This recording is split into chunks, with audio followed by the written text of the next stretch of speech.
بسم اللہ الرحمن الرحیم۔ السلام علیکم دوستو۔ اسلام کی آمد سے پہلے بھی عرب لوگوں کے اہل ہند سے تعلقات ہیں۔ عرب تاجر سندھ اور مالاوار کی بندرگاہوں پر تجارت کی غرض سے آیا کرتے تھے۔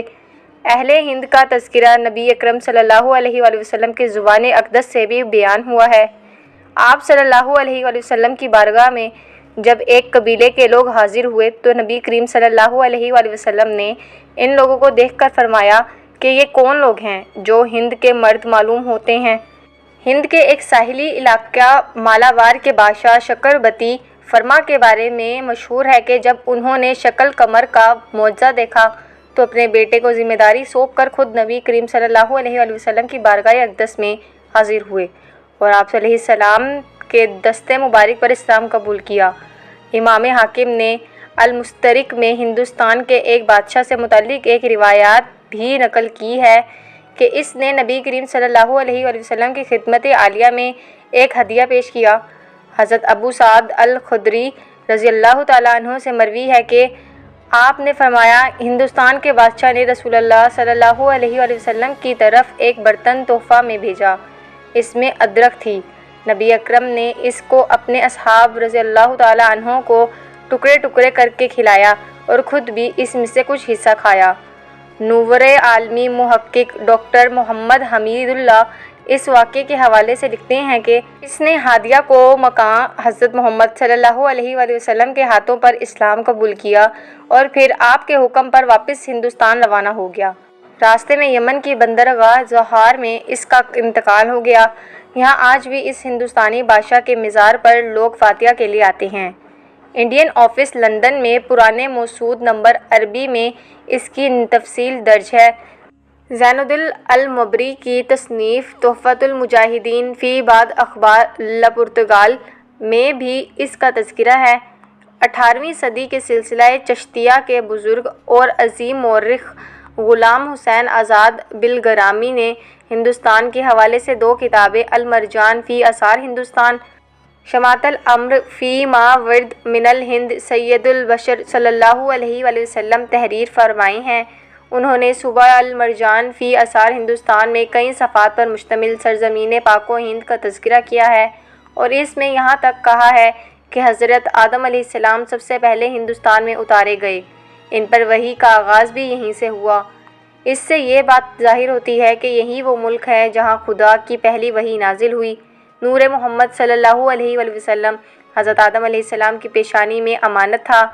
اس طرح نبی اکرم صلی اللہ علیہ وآلہ وسلم کا ابتدائی ظہور اسی سرزمین پر ہوا۔ اس لیے آپ صلی اللہ علیہ وآلہ وسلم نے فرمایا کہ مجھے ہندوستان کی طرف سے روحانی خوشبو آتی ہے۔ صحیح احادیث میں حضور اکرم نے غزوہ ہند کی بشارت بھی فرمائی ہے۔ اسلامی اصطلاح میں غزوات ثابتہ یا واقعہ سے مراد وہ جنگیں ہوتی ہیں جو رسول اللہ کی زندگی میں وقوع پذیر ہوئی ہیں۔ ان کی دوسری قسم غزوات مودہ ہیں۔ یہ ان غزوات کو کہا جاتا ہے جو رسول اللہ کی زندگی مبارکہ میں وقوع پذیر نہیں ہوئی لیکن آپ صلی اللہ علیہ وسلم کی ان کی پیشن گوئی فرمائی ہے۔ عہد نبوی کے دوران صحابہ کرام رضوان علیہ السلام سرکار دو عالم کی قیادت میں غزوات میں شرکت کا بے پناہ شوق اور جذبہ رکھتے تھے۔ ایسا شوق سچے ایمان کا تقاضا اور حقیقی حب رسول اللہ کی علامت تھی، لیکن نبی اکرم کے مبارک زمانے کے بعد آپ کی قیادت میں غزوات کی سعادت حاصل کرنے کا موقع باقی نہ رہا تو صرف صالحین ایسے مواقع کی تلاش میں رہتے ایک کہ کم از کم آپ کی پیشن گوئی والے کسی معرکے میں شرکت کی سعادت ضرور حاصل کریں۔ ان کے بارے میں حضرت سیدنا علی مرتضیٰ رضی اللہ تعالیٰ عنہ نے فرمایا، زمین میں سب سے پاکیزہ ہوا ہند کی ہے۔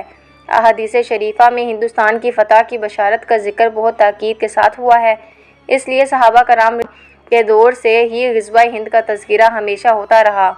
غزوہ ہند نبی اکرم صلی اللہ علیہ وآلہ وسلم کی پیشن گوئیوں میں ان غزوات مودہ کی ذیل میں آتا ہے جن کی فضیلت کے متعلق نبی اکرم سے متعدد احادیث مروی ہیں۔ حضرت امام احمد بن حنبل رحمۃ اللہ علیہ نے غزوہ ہند کے بارے میں اپنی کتابوں میں سے 3 احادیث نقل کی ہیں، جن میں سے 2 حضرت ابو ہریرہ رضی اللہ تعالیٰ عنہ، ایک حضرت سبحان رضی اللہ تعالیٰ عنہ سے مروی ہیں۔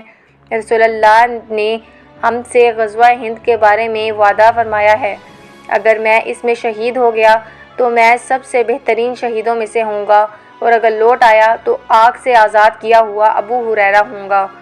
میری امت میں سے ایک لشکر کو سندھ اور ہند کی طرف بھیجا جائے گا، بس اگر میں نے اس کو پایا اور اس میں شہید ہو گیا تو ٹھیک ہے، اور اگر میں لوٹ آیا تو میں وہ ابو ہریرہ ہوں گا جس کو اللہ آگ سے آزاد فرما دے گا۔